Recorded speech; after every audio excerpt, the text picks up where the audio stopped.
Otros relatos. Historias, personajes, atmósferas y sensaciones. Adéntrate con Elvira Ruiz, Transperformática, en Otros Relatos. Otros Relatos. Otros relatos. Historias, personajes, atmósferas y sensaciones. Hoy escucharemos un fragmento de la novela Los recuerdos del porvenir de Elena Garro.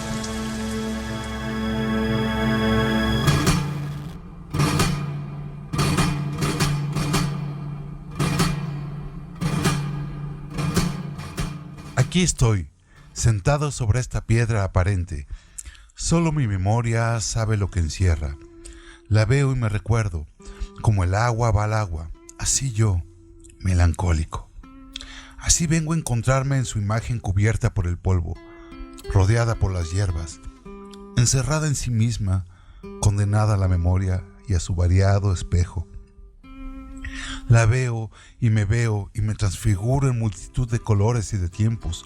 Estoy y estuve en muchísimos ojos.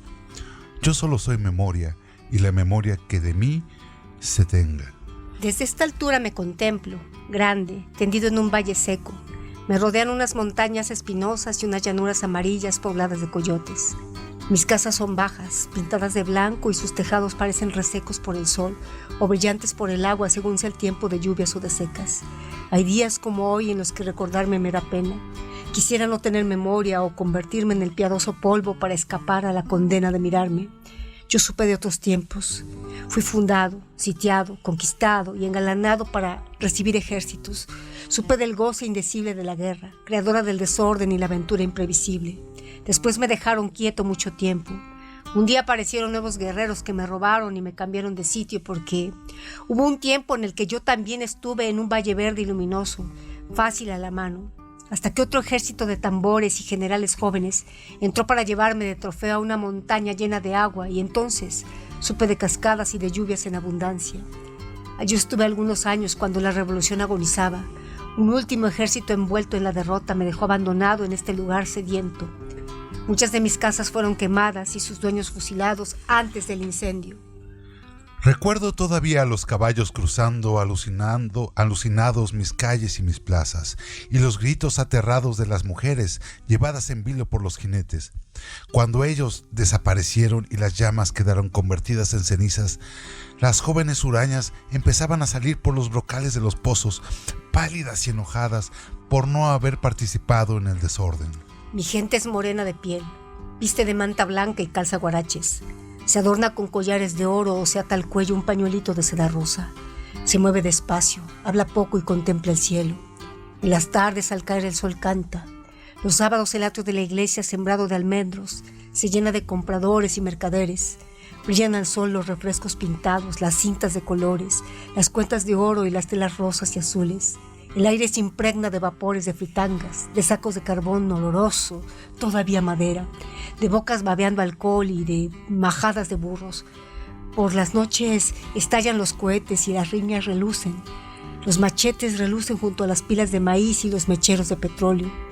Los lunes muy de mañana se retiran los ruidos invasores, dejándome algunos muertos que el ayuntamiento recoge. Y esto pasa desde que yo tengo memoria. Mis calles principales convergen a una plaza sembrada de tamarindos. Una de ellas se alarga y desciende hasta perderse en la salida de Cocula. Lejos del centro, su empedrado se hace escaso. A medida que la calle se va hundiendo, las casas crecen y sus costados sobre terraplenes de 2 y 3 metros de alto. En esta calle hay una casa grande de piedra, con un corredor en forma de escuadra y un jardín lleno de plantas y de polvo. Allí no corre el tiempo. El aire quedó inmóvil después de tantas lágrimas. El día que sacaron el cuerpo de la señora de Moncada, alguien que no recuerdo cerró el portón y despidió a los criados. Desde entonces las magnolias florecen sin nadie que las mire y las hierbas feroces cubren las losas del patio. Hay arañas que dan largos paseos a través de los cuadros y del piano. Hace ya mucho tiempo que murieron las palmas de sombra y que ninguna voz irrumpe en las arcadas del corredor. Los murciélagos anidan en las guirnaldas doradas de los espejos. y Roma y Cartago, frente a frente, siguen cargados de frutos que se caen de maduros.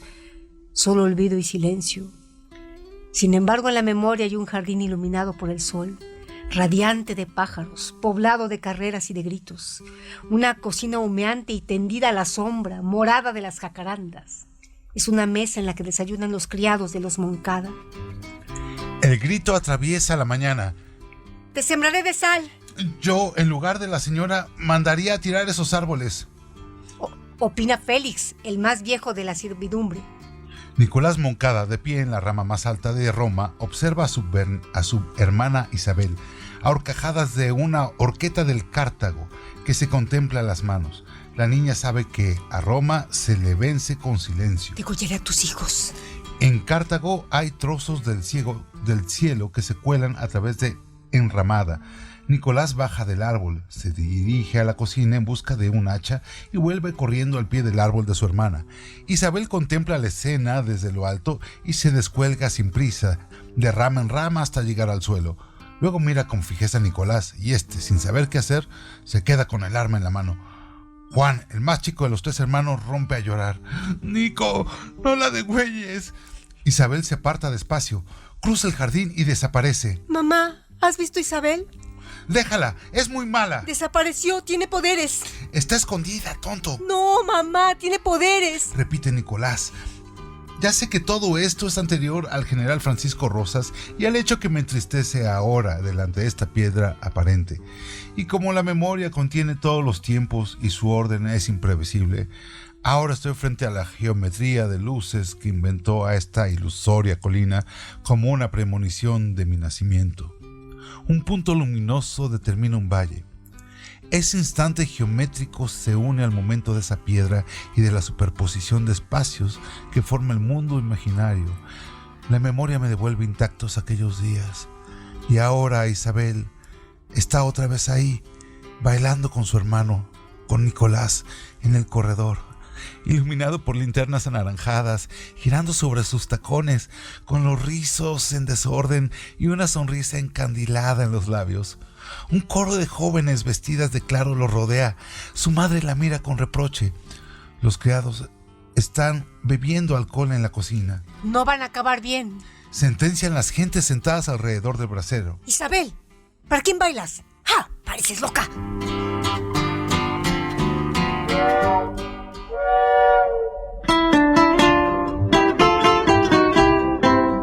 Cuando el general Francisco Rojas llegó a poner orden, me vi invadido por el miedo y olvidé el arte de las fiestas.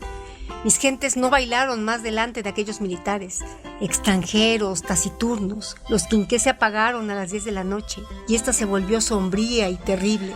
El general Francisco Rosas, jefe de la guarnición de la plaza, andaba triste. Se paseaba por mis calles golpeándose las botas fedéricas con un fuete.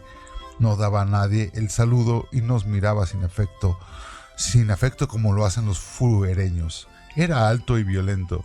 Su mirada amarilla acusaba a los tigres que lo habitaban. Lo acompañaba su segundo, el coronel Justo Corona, también sombrío, con un paliacate rojo atado al cuello y un sombrero tejano bien ladeado. Se decían gente del norte. Cada uno llevaba 2 pistolas. Las del general tenían sus nombres en letritas de oro rodeadas de aguilillas y palomas.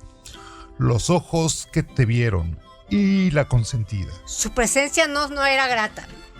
Eran gobiernistas que habían entrado por la fuerza y por la fuerza permanecían.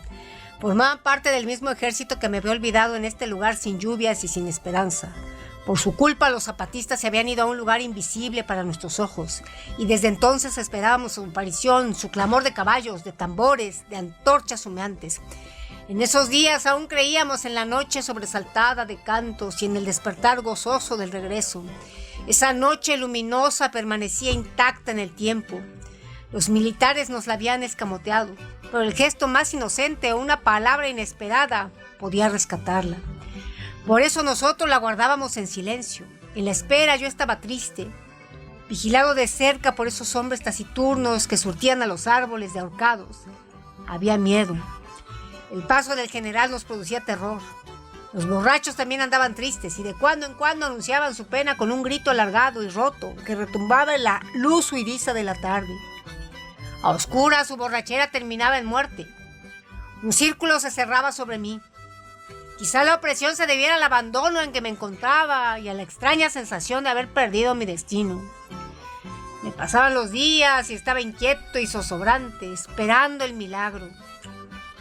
También el general, incapaz de dibujar sus días, vivía fuera del tiempo, sin pasado y sin futuro, y para olvidar su presente engañoso, organizaba serenatas a Julia, su querida, y deambulaba en la noche seguido de sus asistentes y de la banda militar. Yo callaba, detrás de los balcones cerrados, y el gallo pasaba con su cauda de cantos y balazos. ¡Pa, pa! Temprano en la mañana aparecían algunos colgados en los árboles de las trancas de Cocula. Los veíamos al pasar, haciendo como si no los viéramos, como su trozo de lengua al aire, la cabeza colgante y las piernas largas y flacas. Eran abigeos o rebeldes, según decían los partes militares. ¡Más pecados para Julia!, se decía Dorotea cuando muy temprano pasaba cerca de las trancas de Cocula para ir a beber su vaso de leche al pie de vaca. ¡Dios los tenga en su santa gloria!, agregaba mirando a los ahorcados descalzos, vestidos de manta, que parecían indiferentes a la piedad de Dorotea. De los humildes era el reino de los cielos. Recordaba la vieja y la gloria resplandeciente de rayos de oro y nubes blanquísimas aparecían ante sus ojos. No, bastaba extender la mano para tocar ese momento intacto, pero Dorotea se guardaba de hacer el ademán. Sabía que era una fracción mínima de tiempo. Ahí contenía el abismo enorme de sus pecados y la separaba del presente eterno. Los indios colgados obedecían a un orden perfecto y estaban ya dentro del tiempo que ella nunca alcanzaría. Están ahí por pobres, vio sus palabras desprenderse de su lengua y llegar hasta los pies de los ahorcados sin tocarlos. Su muerte nunca sería como la de ellos. No todos los hombres alcanzan la perfección de morir. Hay muertos y hay cadáveres, y yo seré un cadáver, se dijo con tristeza. El muerto era un yo descalzo, un acto puro que alcanza el orden de la gloria. El cadáver vive alimentado por las herencias, las usuras y las rentas. Dorotea no tenía a quien decirle sus pensamientos, pues vivía sola en una casa medio en minas, detrás de las tapias de la casa de doña Matilde. Sus padres fueron los propietarios de las minas, la Laja y la Encontrada, allá en Tetela. Cuando ellos murieron, Dorotea vendió su casa grande y compró la que había sido de las Cortina, y en ella vivió hasta el día de su muerte. Una vez sola en el mundo, se dedicó a tejer puntillas para el altar, bordar ropones para el niño Jesús y encargar alhajas para la Virgen. Es un alma de Dios, decíamos de ella. Cuando llegaban las fiestas, Dorotea y doña Matilde se encargaban de vestir las imágenes. Las dos mujeres encerradas en la iglesia cumplían su cometido con reverencia. Don Roque, el sacristán, después de bajar a los santos, se alejaba respetuoso y las dejaba solas. ¡Queremos ver a la Virgen desnuda!, gritaban Isabel y sus hermanos al entrar a la iglesia corriendo y por sorpresa. Las mujeres cubrían con rapidez las imágenes. ¡Por Dios, niños! ¡Esas cosas no las deben ver sus ojos! ¡Váyase de aquí!, suplicaba la tía Matilde. ¡Tía, por favor, solo una vez! De buena gana, Dorotea se hubiera reído de la curiosidad y la carrera de los niños. Lástima que reírse hubiera sido un sacrilegio. Vengan a mi casa, les voy a contar un cuento y verán por qué los curiosos viven poco, prometió Dorotea. La amistad de la vieja con los Moncada duró siempre. Los niños le limpiaban el jardín, le bajaban los paneles de abeja y le cortaban las guías de bugambilias y las flores de magnolias. Pues Dorotea, cuando el dinero se acabó, sustituyó el oro por las flores y se dedicó a tejer guirnaldas para engalanar los altares. En los días a que ahora me refiero, Dorotea era ya tan vieja que se olvidaba de lo que dejaba en la lumbre y sus tacos tenían gusto a quemado.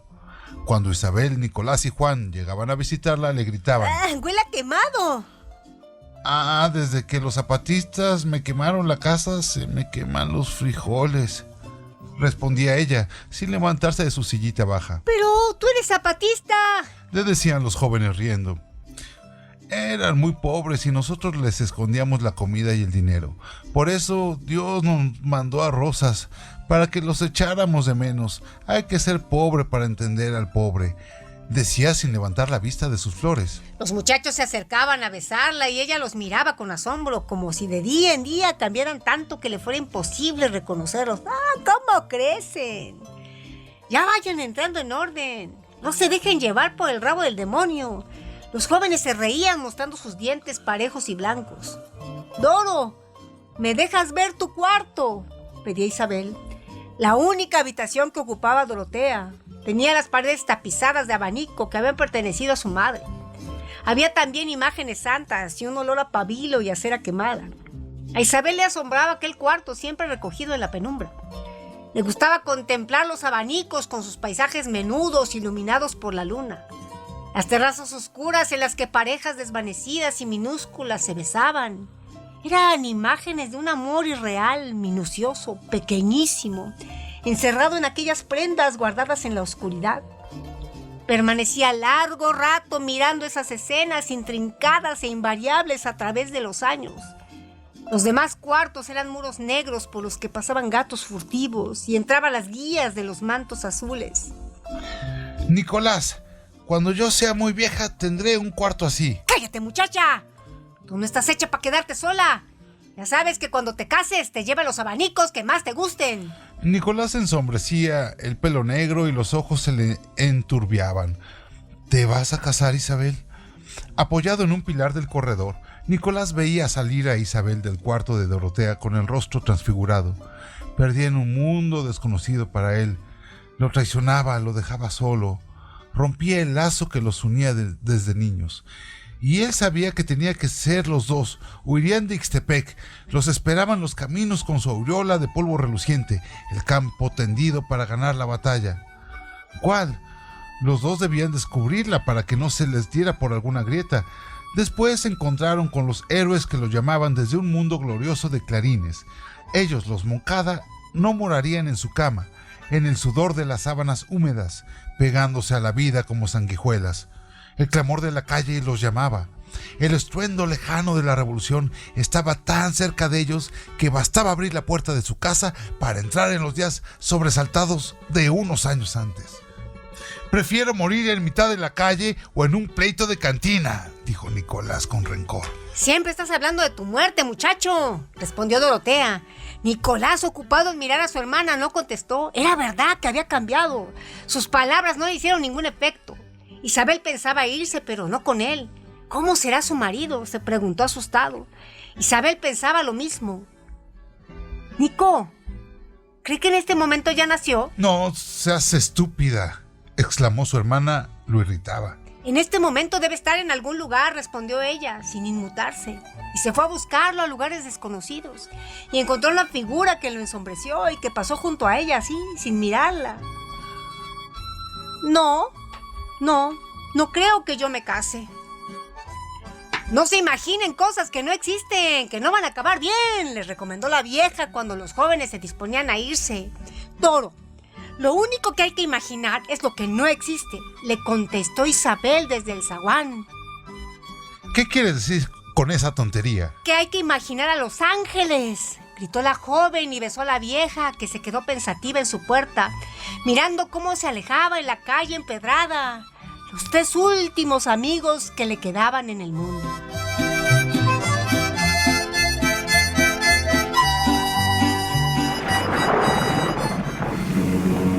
Hemos escuchado un fragmento de la narración Los recuerdos del porvenir de Elena Garro para otro relato. No te pierdas nuestras siguientes historias, personajes, atmósferas y sensaciones. Banco de voces. Narrador 1, John Dixit. Narradora 2, Elvira Ruiz. Narración, guión y dirección, Elvira Ruiz Viván. Compártenos tu historia. Esto es Otros Relatos. Otros Relatos.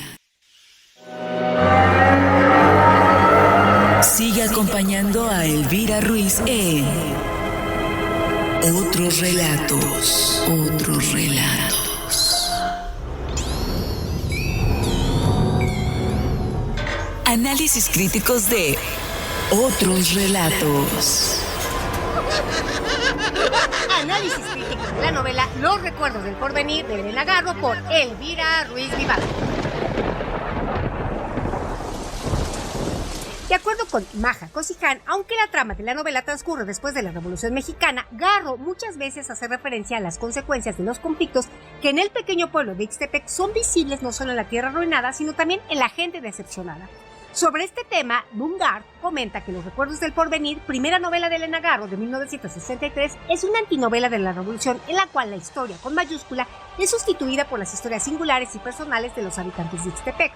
Garro introduce el tema de la revolución con unos comentarios breves sobre la decadencia que dejaron las luchas, como por ejemplo en los pueblos cercanos a Ixtepec, Tetela. Tetela pertenecía al pasado, estaba abandonada. Durante la revolución los dueños de los minerales desaparecieron y los habitantes pobrísimos desertaron las bocas de las minas. Quedaron unas cuantas familias dedicadas a la alfarería. Los sábados muy temprano les veíamos llegar descalzos y desgarrados a vender sus carros en el mercado de Ixtepec.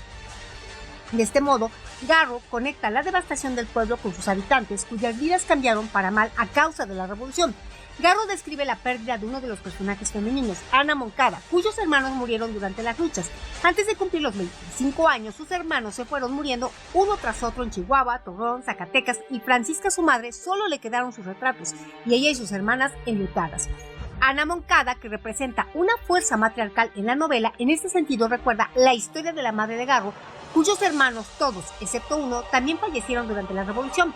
De este modo se añade un toque autobiográfico a la novela. Justo después de la historia triste de Ana Moncada, Garro añade una crítica muy directa, primera de muchas, a los valores traicionados después de la revolución. Después de las batallas ganadas por la revolución, se deshicieron entre las manos traidoras de Carranza y vinieron los asentinos a disputar las ganancias jugando al dominó en los burdeles abiertos por ellos. Desde ese primer comentario se puede concluir que Garro apoyaba las ideas originales de la revolución, juzgando a todos que los traicionaron. Este motivo de la traición de la revolución aparece también en un discurso durante una cena con amigos en la casa de los Moncada, donde hablan sobre la figura histórica de Francisco I. Madero, relacionándolo con el general imaginario tiránico Francisco Rosas.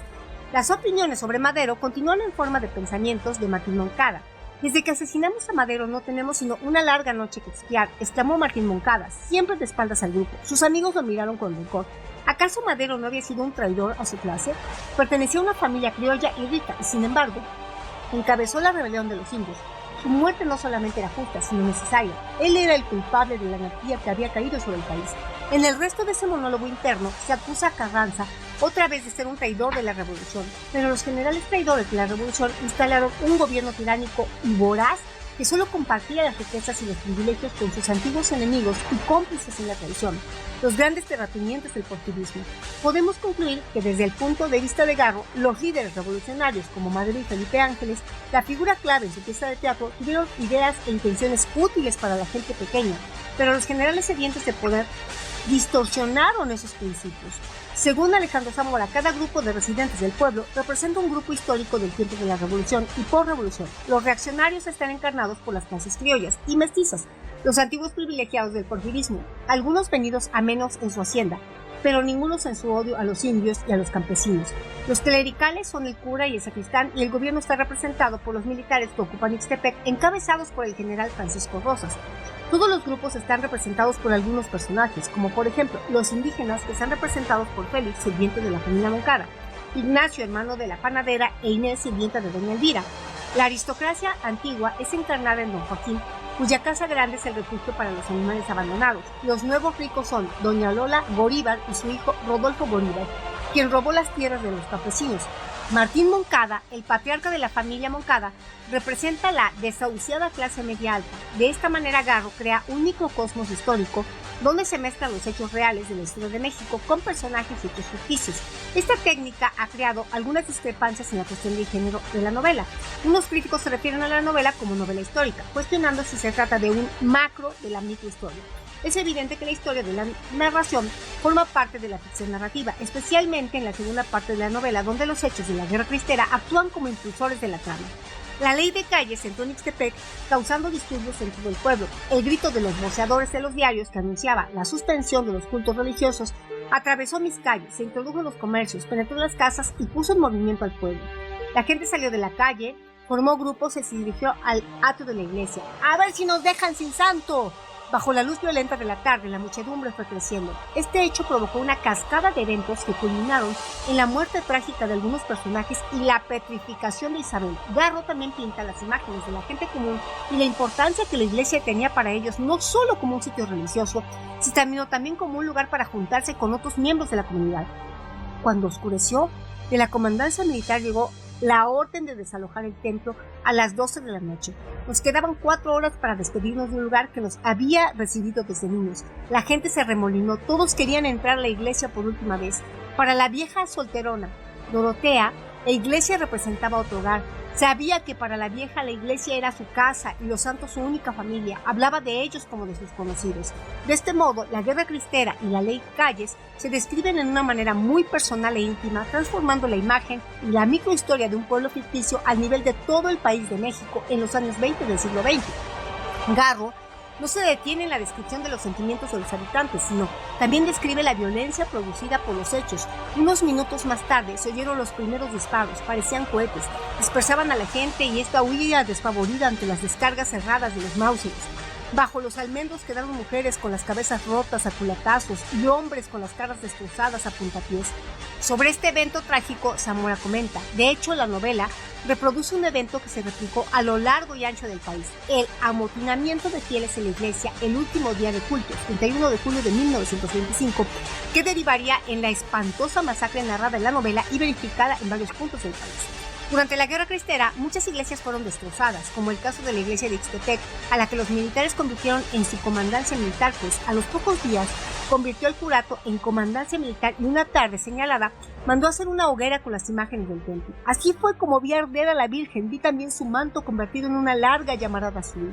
La violencia continuaba con la desaparición de algunos hombres que aparecían muertos al otro día. La persecución del clero empezó con la matanza del sacristán Don Roque, a quien mataron a pedradas una noche. Su cuerpo desapareció, lo que se puede comprender como el primer intento de la resistencia del pueblo contra los militares. Antes del asesinato había solo pistas de la oposición en forma de la desaparición del padre Beltrán y los cárteles misteriosos que aparecieron en las puertas de la leyenda. Decían: ¡Viva Cristo Rey! ¡Viva Cristo Rey! Este es solo el principio del motivo del grito afamado de los cristeros en la novela. Como en la guerra, en la novela también el grito empezó a relacionarse con la resistencia. Por la noche lanzamos gritos estentóreos que corrieron de calle en calle, de barrio en barrio, de balcón en balcón. ¡Viva Cristo Rey! ¡Viva Cristo Rey! ¡Viva Cristo Rey!, contestaban desde una ventana. ¡Viva Cristo Rey!, respondían desde la oscuridad de una esquina. ¡Viva Cristo Rey! El grito se prolongaba en los portales. Sonaron disparos persiguiendo aquel grito que dio la vuelta al pueblo. El famoso grito muy pronto se relaciona con un personaje llamado Habacuc, quien, según comenta Margarita Tapia, es abstracción simbólica de la esperanza de salvación. En la novela se menciona por primera vez cuando el intrépido general Rosas pregunta por él fingiendo indiferencia, y el narrador explica su origen. Habacuc era un antiguo zapatista. Cuando Venustiano Carranza asesinó a Zapata, Habacuc guardó silencio, dejó las armas y se dedicó al pequeño comercio. Enigmático, vio como después Obregón asesinó a Carranza y tomó el poder para más tarde pasárselo a Calles. Se decía que se había ido a la sierra y que desde allí organizaba la sublevación de los cristeros. La fama de Habacuc pronto se divulgó por todo Ixtepec, y desde entonces los habitantes esperaban la llegada del héroe mítico, convencidos que él y su ejército supuesto les podría salvar de la tiranía militar. Los militares nos espiaban y nosotros esperábamos la aparición de Habacuc el cristero. Mataba a los soldados, liberaba a los presos e incendiaba las cárceles y los archivos. Algunas noches Ixtepec oiría su grito: ¡Viva Cristo Rey! Y esa sería la última noche de Francisco Rosas. Después que los militares capturaron a Nicolás Moncada y sus hombres, quienes querían ayudar al padre Beltrán a escapar del Ixtepec, durante toda la espera de su juicio y la sentencia, el pueblo creía en Habacuc. Finalmente llegó el día. El 5 de octubre, se dice en Ixtepec: hoy leen las sentencias, hoy entra Habacuc. La escritora produce dinamismo, aunque es obvio que no hay salvación para los habitantes y el pueblo mismo. El lector no puede sino mantener la esperanza, al igual que los ixteños, cuando se pronuncia la sentencia de muerte. No obstante, Habacuc no llega y las agitaciones y las esperanzas se transforman en silencio. ¿A quién le importa nuestra ira o nuestras lágrimas? No a ellos que se movían tan apacibles como si estuvieran solos, en silencio. Las faldas moradas y las camisas rosas se fundieron en las sombras naranjas de la noche. Según Castañeda, para el personaje de Habacuc, Garro fue inspirada por Habacuc, el profeta hebreo del Antiguo Testamento. Habacuc es el héroe que protesta ante la injusticia y protege a las víctimas. ¿Hasta cuándo, oh Jehová, clamaré y no oirás? Daré voces a ti a causa de la violencia y no salvarás. Muy limpio eres de ojos para ver el mal, ni puedes ver el agravio. ¿Por qué ves a los menospreciadores y callas cuando destruye el impío, el más justo que él? La ilusión es clara. En la novela, el héroe no salva a sus protegidos, sentenciando el cura y el chico de oro a la muerte. Lo que cabe destacar es también la conexión entre la guerra cristera y las reformas agrarias del gobierno del momento, que Garro critica en la novela. En aquellos días empezaba una nueva calamidad política. Las relaciones entre el gobierno y la iglesia se habían vuelto tirantes. Había intereses encontrados y las dos facciones en el poder se disponían a lanzarse en una lucha que ofrecía la ventaja de distraer al pueblo del único punto que había quedado, la repartición de las tierras. Los periódicos hablaban de la fe cristiana y los derechos revolucionarios. Entre los porfiristas católicos y los revolucionarios ateos preparaban la tumba del agrarismo. Como se ha destacado en la biografía de Garro, la escritora era también una activista que luchaba por los derechos de los campesinos. Fue famosa por su crítica a los intelectuales, quienes solo hablaban sobre las situaciones con los campesinos y los indígenas, pero no hacían nada para ayudarlos. Garro era mujer no solo de palabras, sino de acción. En una entrevista, Emanuel Carballo y Humberto Bates recuerdan una anécdota que demuestra la capacidad de Garro como una verdadera activista para los derechos de los obreros. Yo recuerdo que Elena, en uno de los aniversarios del Fondo de Cultura, llegó acompañada por Archibaldo Bols y 200 o 300 campesinos. Para que los intelectuales conocieran a los campesinos, sí, para que los intelectuales no fueran tan solo izquierdistas de café. Cuando los intelectuales no querían bajar para conocer a los campesinos, Elena se puso de acuerdo con ellos y desinfló las llantas de todos los coches de las personas que estábamos en la reunión.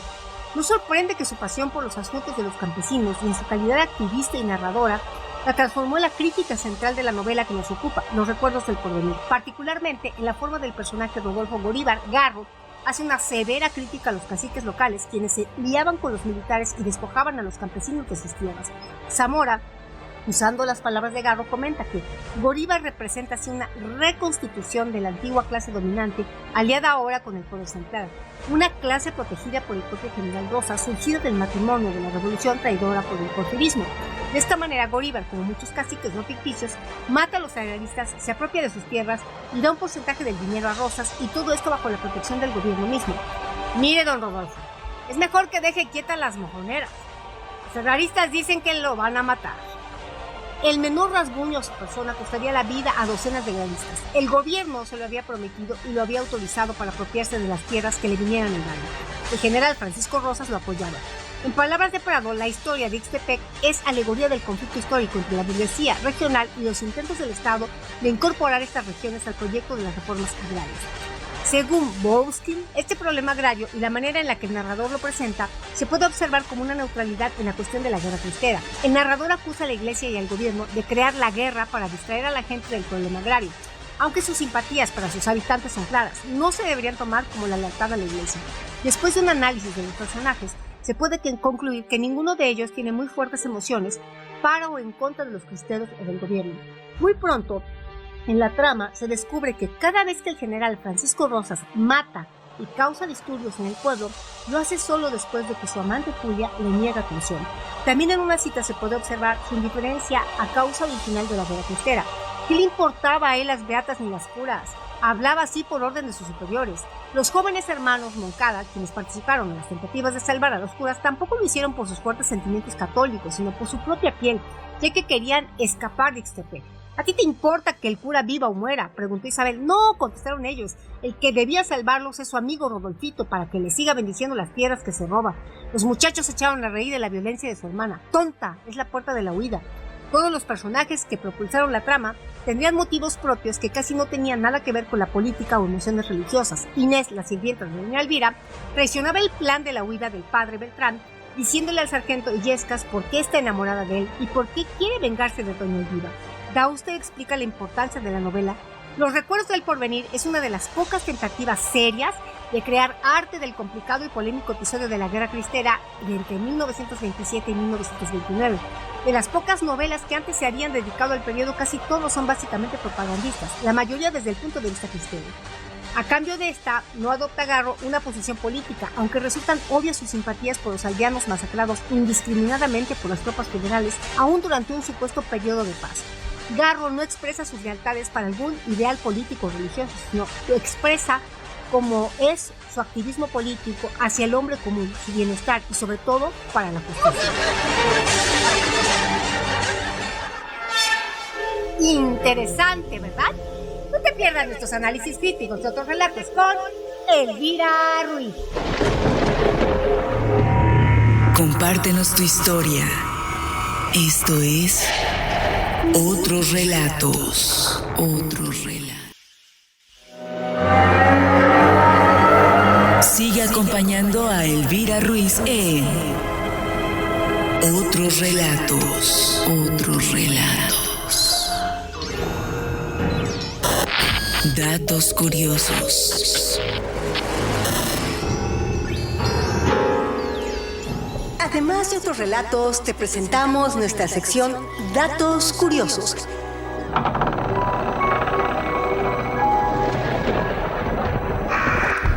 Los datos curiosos a partir de la novela Los recuerdos del porvenir de Elena Garro son...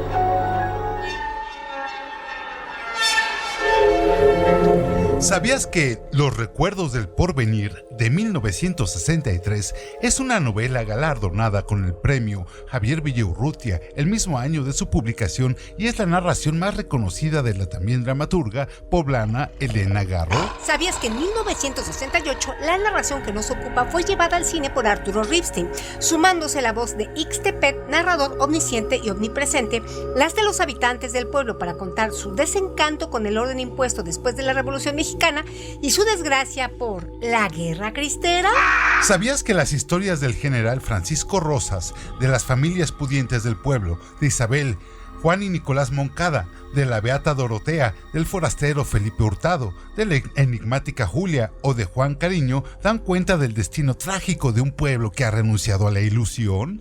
¿Sabías que la obra, considerada por muchos dentro de las corrientes del realismo mágico, sustenta la fuerza de la narración en recursos poéticos que, lejos de confundir, potencian la trama, la historia del pueblo, la vida anodina y nostálgica de los pobladores después de la guerra, cambia cuando Felipe Hurtado, un forastero, llega para llevarse consigo a Julia, la querida del general Rosas?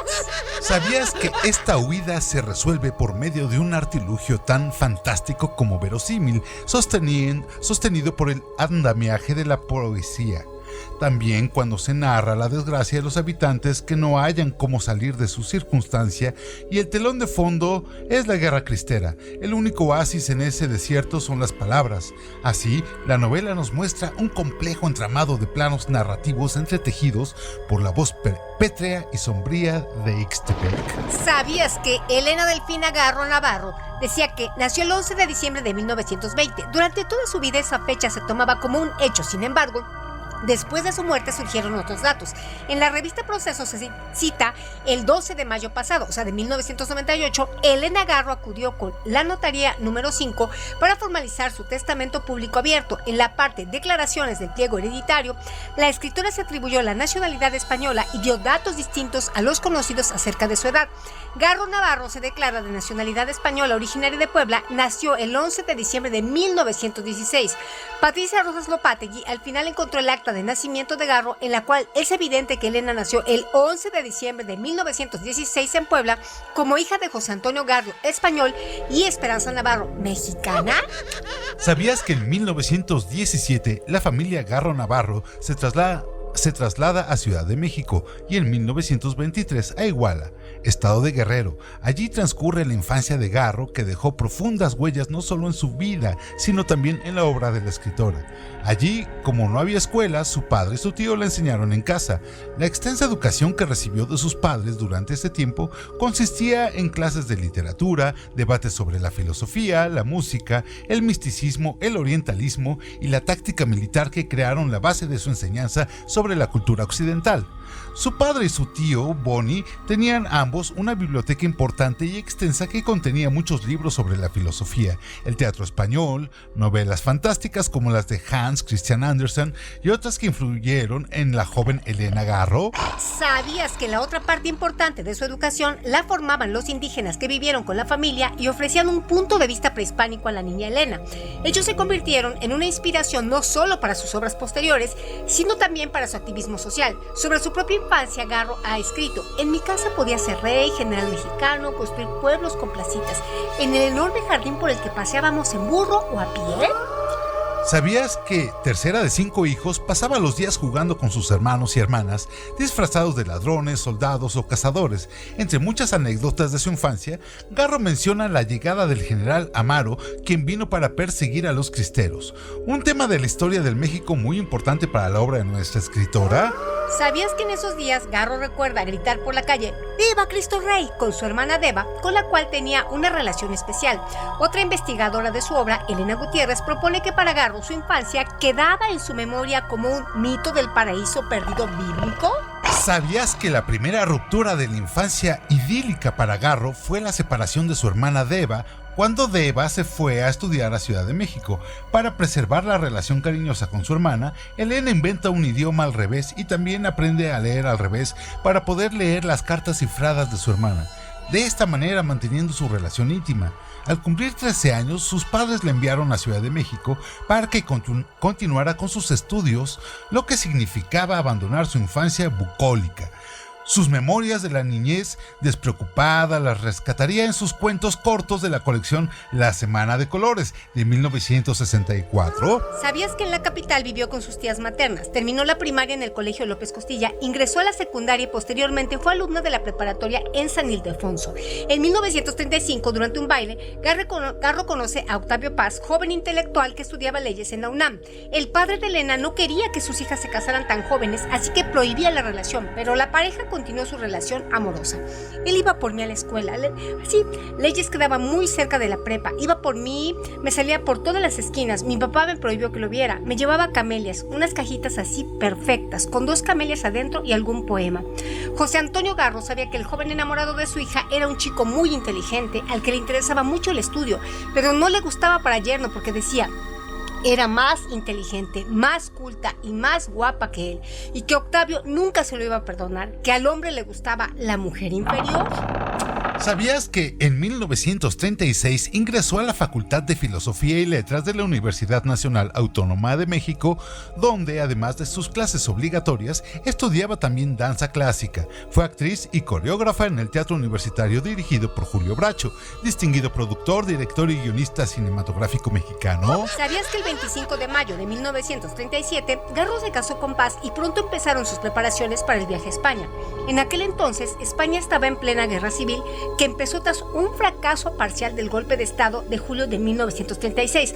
Paz había sido invitado como parte de la delegación mexicana por la Liga de Escritores y Artistas Revolucionarios, LEAR, al segundo Congreso Internacional de Escritores para la Defensa de la Cultura. El primer congreso tuvo lugar en París en 1935. Allí se escogió Madrid para la sede del congreso previsto para 1937 y los escritores no querían abandonar sus planes, especialmente porque querían apoyar a la causa republicana. ¿Sabías que entre las muchas figuras prominentes de todo el mundo que asistieron se pueden destacar algunos españoles como Antonio Machado, Rafael Alberti, Jacinto Benavente, Miguel Hernández, latinoamericanos como Pablo Neruda, Vicente Huidobro de Chile, César Vallejo de Perú, Alejo Carpentier, Nicolás Guillén, franceses como André Champson, Tristan Tzara e ingleses como W.H. Auden, Sylvia Townsend, Warner y Ralph Bates? Este grupo de escritores renombrados y las circunstancias de la guerra dejaron profundas marcas en la vida de Elena. Todas sus experiencias e impresiones sobre este tiempo los compiló en 18 capítulos en su libro Memorias de España de 1937, publicada en 1992.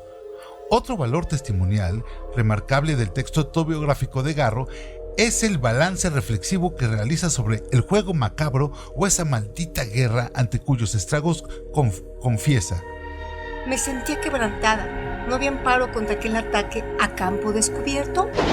¿Sabías que Sus memorias asimismo incluyen sus opiniones e impresiones sobre muchos intelectuales, al tiempo que añaden un tono humano a las historias de la guerra. Recupera la imagen de la pareja formada por dos fotógrafos. La chica tomaba fotos con rapidez y tenía el aire melancólico de un canario extraviado. Se llamaba Gerda Tad. Y me llamaba la atención no solo su camisa, sino su nombre tan parecido al mío. Gerda y su marido Robert Capa, asimismo, consigue plasmar con frases breves la admiración que le causaron muchos personajes. Una señora vestida de negro con el cabello cortado, a la garçon, y fumando en una boquilla larga, se me acercó. Su amabilidad me dejó aplastada. Era María Zambrano, la mejor discípula de Ortega y Gasset. ¿Sabías que la pareja formada por Octavio Paz y Elena Garro regresó a México a finales de 1937 o principios de 1938? En este tiempo, Garro luchaba con la continuación de su obra artística y su danza, dado que en México predominaban los artistas masculinos por el fuerte patriarcado que regía la vida cotidiana. Sin embargo, también hay indicaciones que Octavio Paz también consideraba que su joven esposa no debería seguir con su vocación deseada. En una entrevista con José Alberto Castro, Garro comenta: Mi primera vocación fue ser bailarina. Estudié danza con Hipólito Sabín, alumno de Pávlova, y fui actriz y coreógrafa del teatro de la universidad cuando lo dirigía Julio Bracho. ¿Dónde quedó esa vocación? En el juzgado donde me casé. Sí, en el juzgado donde me casé porque Octavio nunca quiso. ¿Sabías que el 12 de diciembre de 1939 nació su única hija, Laura Elena Paz Garro? 2 años después, Garro empieza con su labor periodística en la revista Así, tratando temas sociales como la situación precaria de los indígenas, que se iba a transformar en uno de sus temas más tratados. Otro proyecto periodístico suyo fue la investigación de una cárcel para las mujeres, donde Elena se hizo presa para averiguar rumores sobre el terrible maltrato de las mujeres. Cuando su familia le ayudó a salir de la cárcel, ella escribió sobre sus experiencias detallando las maneras en las que maltrataban a las mujeres, que resultó en que las autoridades despidieran a la directora de la cárcel. ¿Sabías que en 1945 la familia se traslada a París, donde Octavio trabaja como diplomático mexicano? Allí, Elena entra en contacto con el surrealismo, conociendo a sus representantes más importantes como André Breton, Francis Picabia, Benjamin Peguet. Es justamente en París donde Garro conoció a Adolfo Bioy Casares, escritor argentino, quien va a ser una figura importante para Garro en su vida personal. La esposa de Bioy Casares, Silvina Ocampo, fue la hermana de Victoria Ocampo, fundadora de la revista literaria argentina Sur, donde gracias a la intervención de Bioy Casares se publicaron algunas obras de Garro. Asimismo, la pareja vivía en Nueva York, Suiza y Japón. ¿Sabías que nada más regresar a México, Garro vuelve al teatro, pero esta vez no como actriz o bailarina, sino empieza a escribir obras de teatro como Andarse por las ramas, Los pilares de Doña Blanca, Un hogar sólido, que reflejan la influencia del surrealismo y se estrenan como parte del ciclo del grupo Poesía en voz alta de la UNAM, que es encabezado por Octavio Paz en 1957. Un año más tarde, la Universidad Veracruzana edita su libro Un hogar sólido y otras piezas en un acto. En su vida, Garro escribió alrededor de 18 piezas de teatro, tanto publicadas como no. Melgar comenta sobre su obra teatral: es interesante porque no cualquiera escribe narrativa y teatro con la misma habilidad en estilo como Elena Garro. Ella destaca en ambos géneros, innovando con un lenguaje poético extraordinario. ¿Sabías que durante ese tiempo Garro investiga y escribe una de sus piezas teatrales más célebres, Felipe Ángeles? Garro conocía el nombre del general Ángeles desde la niñez porque su tío Benito Navarro luchaba bajo su mando y era el único de todos sus tíos quien también luchaba con los revolucionarios de Pancho Villa. Garro escribe su historia porque, en su opinión, la figura del general fue pasada por alto en los libros de historia del tiempo. La obra claramente muestra el apoyo de la escritora para ideales de la Revolución Mexicana y el descontento con todos los que querían traicionar esos ideales para su propia adquisición. ¿Sabías que sobre la única obra de Garro, basada totalmente en el personaje histórico, Melgar opina? En Felipe Ángeles, pieza en 3 actos basada en una investigación histórica que Garro empezó a escribir en 1954, el protagonista no se limita a defenderse, hace una aguda crítica de la tradición de los antiguos revolucionarios a los ideales que los llevaron a la lucha. Denuncia la violencia que se ha impuesto como modo de gobierno y contra esta afirma la primacía de la palabra. ¿Sabías que la década de los años 50 marca no solo el debut teatral para Garro, sino también su involucración con la defensa de los campesinos despojados de sus tierras? En enero de 1959 ganó en un juicio las propiedades comunales de Aguatepec, Morelos, junto con el líder agrarista Enedino Montiel Barona. Sin embargo, su activismo le causa problemas y en 1959 Adolfo López Mateos, entonces presidente de México, lo obligó a salir del país. ¿Sabías que sobre ese evento Garro comenta en su diario? El ambiente en México era agresivamente malo para mí. Había llevado un pleito contra los tribunales para recuperar las tierras de Aguatepec para los campesinos y lo gané. Renato de Luc escribió que era la primera vez que los indios ganaban un pleito en toda la historia del país. Octavio estaba contento de que cumpliera con el deseo del presidente López Mateos. Su mujer es muy revoltosa, sería mejor que se fuera de México, le dijo después del famoso abrazo a Jaramillo, y yo me iba no solo por su deseo, sino por el mío propio. ¿Sabías que entre 1956 y 1957 Elena Garro y Octavio Paz se separan y empiezan a hablar sobre divorcio? Paz se va a casar de nuevo en 1964, pero Garro nunca volvería de casarse. El resto de su vida, para la mayoría de los críticos, lectores y el resto del público, va a ser conocida primero como la ex esposa de Octavio Paz y luego como escritora. Por esas razones, Garro se traslada a Nueva York con su hija y después a París, regresando a México en 1963. Este mismo año se publica su primera novela, Los Recuerdos del Porvenir, que estuvo escribiendo desde 1951, primero en París y en 1953 en Berna. Esta novela recibe el premio Novela Javier Villaurrutia, que se otorga cada año al mejor libro editado en México. ¿Sabías que en 1963 también salen sus otras obras teatrales? La Dama Boba, El Árbol, Nuestras Vidas son los Ríos. Un año más tarde, la Universidad Veracruzana reúne otra vez sus cuentos en la colección La Semana de Colores, que incluye de cuentos más populares, los cuentos más populares de Elena Garro. La culpa es de los tlaxcaltecas.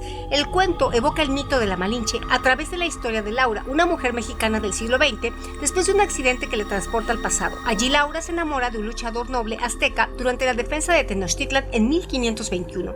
Elena Garro, que representa su revisión del papel histórico y social de la mujer en su relato La culpa es de los tlaxcaltecas, se sobrepone a la leyenda de la Malinche, a la vida de su protagonista y cuestiona su papel de traidora, representándola ella misma como víctima, empleando los conceptos del tiempo y el espacio, dos ideas cruciales en la obra de Garro. Hace más obvia la posición social de la mujer en el presente y la ausencia de la libre voluntad. ¿Sabías que la primera parte de la década de los 60 fue muy lucrativa para la escritora? En 1965 se publica otra pieza suya de teatro, Los Perros. Asimismo, este año escribe la novela Reencuentro de Personajes, publicada en 1982. Se trata de una novela que narra la historia de una pareja mexicana que viaja a Europa. Sin embargo, toda la novela evoca las obras Tender is the Night de F. Scott Fitzgerald y Bridgehead Revisited de Evelyn Waugh. Los personajes de Garro se parecen a los personajes de esas novelas e incluso Reencuentro contiene partes de obras mencionadas, incluyendo las citas, no siempre marcadas, que resulta en que las prosas de los autores se confunden con la prosa de Garro. En 1967, en la revista literaria Espejo, se publica un episodio de su novela Testimonios sobre Mariana, que se va a publicar por completo en 1981. ¿Sabías que Garro publica sus artículos en dos revistas políticas de gran influencia, Siempre y Sucesos? Entre el febrero y el mayo del año 1968, Garro produce una serie de reportajes dedicados a los luchadores rebeldes de la Revolución Mexicana, publicados en la revista ¿Por qué? Los ensayos se publicaron bajo el nombre Los Caudillos y posteriormente se transformaron en el libro Revolucionarios Mexicanos, publicados en 1997. El libro se divide en 5 capítulos, 2 de los cuales describen a los políticos Ricardo Flores Magón y Francisco I. Madero. Luego Garro detalla la presidencia de Francisco León de la Barra y el gobierno de Madero, siguiendo con la decena trágica que culminaría con el encarcelamiento y el asesinato de Madero y su vicepresidente Pino Suárez. Garro continúa su representación de los líderes revolucionarios corruptos en el capítulo final intitulado ¿Cuál fue el castigo de los asesinos del presidente Madero? ¿Sabías que el año 1968 fue crucial no solo para la escritora, sino para toda la historia de México? Durante los meses del verano crecía el movimiento estudiantil en contra de las medidas del gobierno del presidente Gustavo Díaz Ordaz. Los estudiantes y otros intelectuales, así como también los obreros, tenían muchas quejas. Sin embargo, según la mayoría de los críticos, el catalizador para las demostraciones fueron los Juegos Olímpicos. Los estudiantes fueron disgustados con la cantidad de dinero que se gastaba para la construcción de los sitios para los inminentes juegos, cuando al mismo tiempo muchísimos mexicanos no tenían comida ni vivienda disponibles.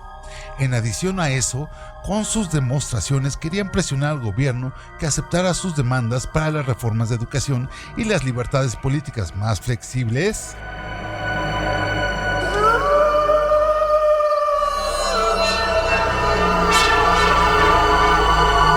No te pierdas los datos curiosos de otros relatos con John Dixit. y Elvira Ruiz.